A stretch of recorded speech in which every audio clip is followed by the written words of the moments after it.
Sandiaga Uno menyatakan mengundurkan diri dari Partai Gerindra. Pernyataan itu disampaikan Sandi dalam pertemuan dengan Ketua Harian DPP Partai Gerindra, Sufmi Dasko Ahmad. Dasko mengaku telah dititipi surat pengunduran diri itu untuk disampaikan kepada Prabowo.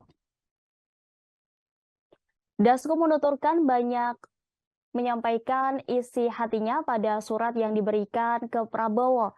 Menteri Pariwisata dan Ekonomi Kreatif itu mengklaim sudah berjuang bersama Prabowo selama 8 tahun. Meski demikian, Ketua Umum Partai Gerindra Prabowo Subianto mengaku belum menerima surat dari Sandiaga Uno setelah menyatakan mundur dari Partai Gerindra. Prabowo melanjutkan saat ini suasana masih dalam perayaan atau Idul Fitri. Oleh karena itu, dia menilai semua hal perlu disikapi dengan tenang. Lantas, berapa harta kekayaan Sandiaga Uno? Sandiaga Uno diketahui saat ini memiliki harta sebesar 10,6 triliun rupiah pada laporan kekayaan tahun 2021. Jumlah harta kekayaan Sandiaga Uno ditaksir naik sebesar 6,8 triliun dari laporan kekayaan tahun 2020. Sandiaga Uno diduga akan merapat ke Partai Persatuan Pembangunan atau P3 setelah resmi pamit dari Partai Gerindra.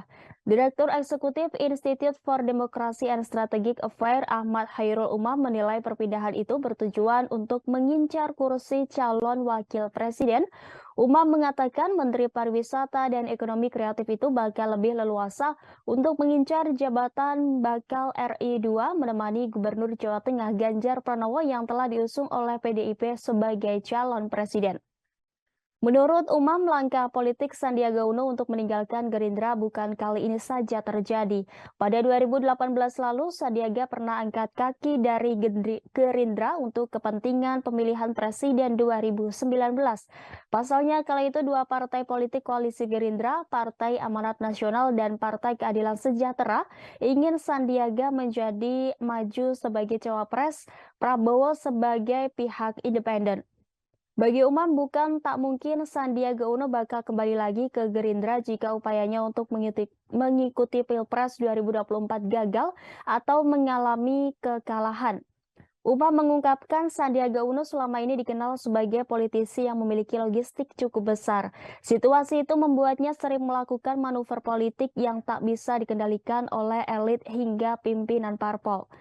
Diketahui Presiden Joko Widodo menyatakan Sandiaga Uno sebagai salah satu figur yang cocok untuk menjadi cawapres Ganjar. Namun Sandiaga enggan mengomentari pernyataan itu. Ia menganggap hanya pimpinan parpol yang berhak merespons pernyataan Jokowi tersebut. Sebab ketentuan pengusungan capres-cawapres berada di tangan parpol. Di sisi lain, pelaksana tugas Ketua Umum PPP Muhammad Mardiono mengaku sepakat dengan penilaian Jokowi.